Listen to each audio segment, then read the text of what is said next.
everyone. This is Latte Class 101. We are going to make up two of my favorite lattes using two of my favorite teas. So I'm holding open the page in our catalog, our Spring and Summer 2022 catalog. This is the latte page. So we do have a line of latte tea blends. We've got a chai, we've got a London fog, a London mist, a Canadian maple, a golden turmeric.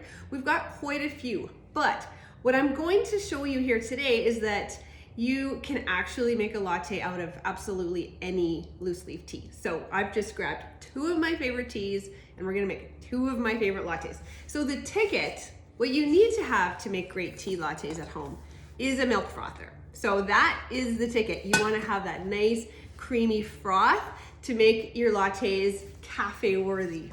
So, okay, we are going to make an iced caramel cream latte using caramel cream rooibos tea. And then we're going to make a hot chocolate espresso martini black tea latte. Does that not sound amazing? Both of these teas are absolutely delicious. Okay, so first of all, we are going to get the caramel cream tea steeping because we're gonna turn that one into an iced latte. So, and that one has to steep a little bit longer. So we're just using the steeping sacks here. You get a box of 100 steeping sacks. They are biodegradable, they're made from hemp, and they're great for making the lattes. Some of the latte blends are pretty fine grind of tea. So it's actually, and as with the rooibos teas too. So the steeping sacks are great for those, but you can use any infuser for the most part. So we're going to take two of my scoops. Here's what the rooibos tea looks like. This caramel is so good. This has been one of my favorites, like ever since I started with this company 5 years ago.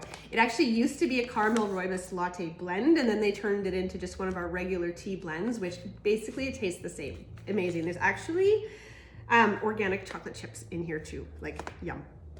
So we're going to add some hot water to that. And rooibos teas make a wonderful latte because they are really strong flavors. They're also caffeine free, so great evening latte. Like honestly, better than dessert. I kid you not. I often make this as a warm latte and I add salted caramel Baileys into my froth. It's literally better than dessert. So the teas that I tend to lean towards more for making lattes are the black teas, the pu'er, and the rooibos because they are just strong, bold flavors. So for me personally, that's kind of where I go. So we're gonna let that steep. Rooibos teas need at least 4 minutes. If we go a little longer, that is actually okay. It's not caffeinated, so it's not gonna oversteep on us. It'll just get nice and strong, and that's what we want. We want a nice strong concentrate here because we're gonna add ice to cool this one down. So I'm gonna set that aside, and we are going to make our hot chocolate espresso martini. So this is a new tea for our spring 2022 season, and it is loaded with organic fair trade coffee beans. It smells like a roastery when you open that bag. It has a cool ingredient list. So there's cocoa beans in there, there's the coffee beans, there is also roasted mate tea in there. Mate tea is for energy. You will find that in energy drinks. I love mate tea. We used to have a mate tea line. There's also organic chocolate chips in this one. And of course, the black tea. Okay, so we're gonna use my double-walled glitter cup. You can see that I love using my bubble cups for lattes. These are glass, they're double-walled, so they keep your hands cool if your drink is hot, and they look nice. Your lattes look pretty in them. Okay, so I'm gonna add about 1.5 scoops of this tea. My God, it smells good. All right.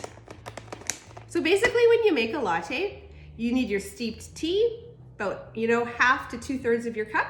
You wanna sweeten that and then add frothed milk. You can do that. That's how you make your London fog. That's how you make your chai latte. That's how you can make any latte from any tea. Okay. And so black teas, 2 minutes steep. So we don't want to oversteep that. I do not enjoy an oversteeped black tea, although if you're sweetening it, you can get away with it. That's why, when you often get a London fog, they leave the tea bag in there, right? Because there's so much syrup added, kind of counters that bitterness. Okay, so that is steeping. That is set so I don't oversteep it. So we're gonna get our milk froth ready for those. Now I'm going to kind of experiment with you guys because you can use dairy milk, or I forgot to grab the jug, but I've got some oat milk here. So this is Nature's Own oat milk, I believe, unsweetened vanilla oat milk.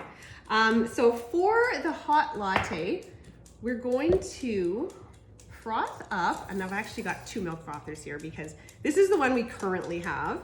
This is one of our old ones. So I'm gonna use that one for the oat milk, and we're gonna froth that one up for our chocolate espresso martini latte. So what I did was I warmed up that oat milk. So I gave it, you know, just 40 seconds just to make it nice and warm. When you froth the milk, usually you'll get a thicker froth from dairy milk, but I do find that the oat milks, oat, almond, non-dairy milks, you still get a decent foam from them. They actually don't work too bad at all. I find I have to pump it a little bit longer, and then I find that I just need to kind of let it sit for about a minute after I am done pumping it. And then you get a nice thick foam on top. So anyways, this will be our test. We are playing together here, and we'll see how it turns out. Because there's a lot of different milk varieties out there. And you know, it's always nice to get a nice thick foam for your lattes. So I can kind of feel I can feel the resistance. I can tell that it's getting a little bit thick in there. So I'm just gonna stop, I think now, and we're gonna just let that sit. All right, and so while we're waiting for that tea, it's almost ready, we will froth up our skim milk as well. And I'm just pouring cold skim milk in here because we're making an iced latte with this one, with the caramel tea. And we'll just froth that up while our tea finishes steeping, and then we can put these together. And I am going to have a lot of sipping to do, which I am not sad about at all. So in this line, we also have some toppers. So we have like a caramel burst taste topper and a chocolate topper, and they are actually made, they're fruit based. So they are not loaded in sugar. All right, this is actually almost done. I can feel that it's pretty nice and thick in there. So we'll just give that a minute too.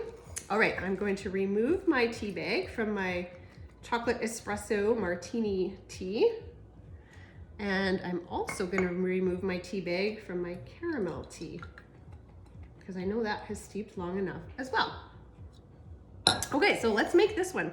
So, like I said, when you make a latte, you probably want to sweeten it. If you're going out to the coffee shop and you're ordering a latte, you're getting a London Fog or whatever it is that you're ordering, you know that there's a lot of pumps of syrup in there. So usually they're very sweet. In fact, I always order mine half sweet when I go out, and they're still usually a little too sweet.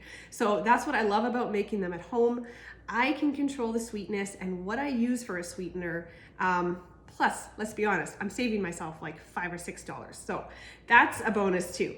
So this year Sipology came out with this great line of natural fruit syrups. These are so easy to make. You literally just, they're date based, so they're a fruit based syrup. So you get your bag of your fruit, you get, I don't know what to call it.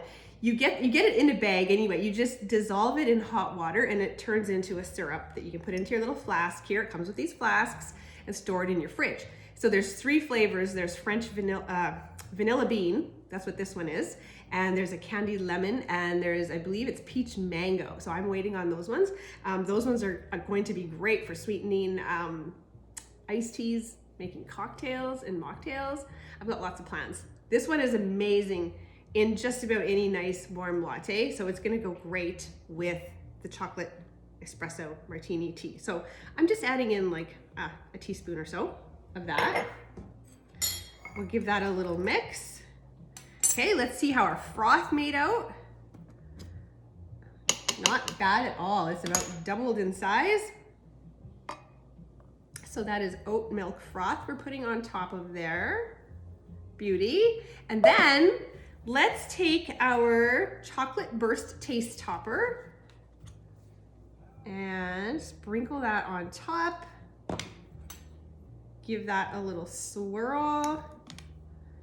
And there you go. We've got a beautiful latte.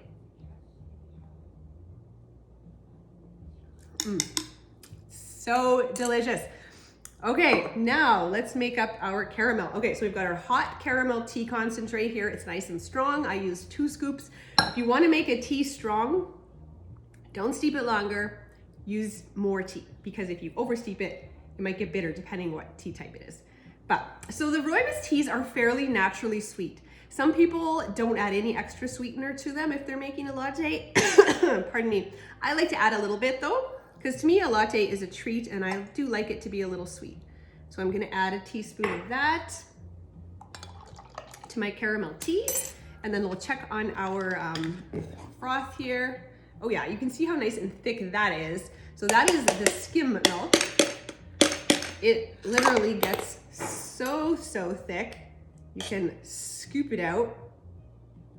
Awesome, hey? For skim milk, not bad. Oh, first we gotta add some ice. We wanna ice down our tea. Here we go. And I mean, you don't have to froth your milk. You can do this and then you can pour in some milk, pour in some cream, you know, whatever it is that you like to use. But like I said, I like to froth my milk and it just makes it nice and thick and creamy. Here we go. And for this one, we will add the salted caramel taste topper because that just makes perfect sense.